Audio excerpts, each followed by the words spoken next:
అహ్మదాబాద్ లో భారత్ జయకేతనం ఎగురవేసింది. న్యూజిలాండ్ ని ఓడించి టీమిండియా ముచ్చటగా మూడోసారి ప్రపంచ విజేతగా నిలిచింది. కానీ ఈ విజయం కంటే ఒక వ్యక్తి ప్రయాణం ఇప్పుడు యావత్ క్రికెట్ ప్రపంచాన్ని కదిలిస్తోంది. అతడే సంజు శాంసన్. ఒకప్పుడు టీంలో చోటు కోసం ఏళ్ల తరబడి నిరీక్షించిన అదే సంజు నేడు భారత్ ని విశ్వ విజేతగా నిలబెట్టి గర్వంగా నిలబడ్డాడు.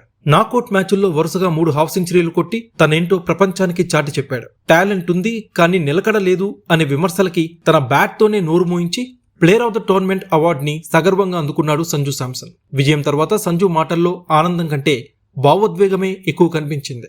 సంజు మాట్లాడుతూ, ఇది ఒక కళ, నేను ఎన్నో ఏళ్లుగా ఈ రోజు కోసమే ఎదురు చూస్తున్నాను అని సంజు ఉద్వేగానికి లోనయ్యాడు. 2024 వరల్డ్ కప్ విన్నింగ్ టీంలో ఉన్నా కానీ ఒక్క మ్యాచ్ లో కూడా ఆడే అవకాశం రాలేదు. ఆ బాధ, ఆ వెలితి సంజుని 2 ఏళ్లు వెంటాడాయి. ఒకానొక దశలో నా కలలు చెదిరిపోయాయి, నా ప్రయాణం ముగిసింది అనుకున్నాను.